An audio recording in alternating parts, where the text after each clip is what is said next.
பாத்துக்கு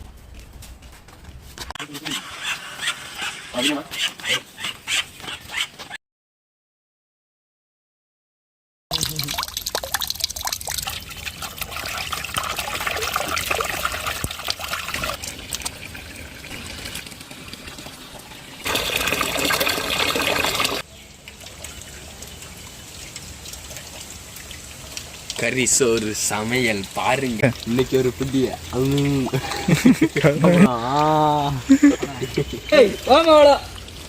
அடுப்ப தீய பத்த விட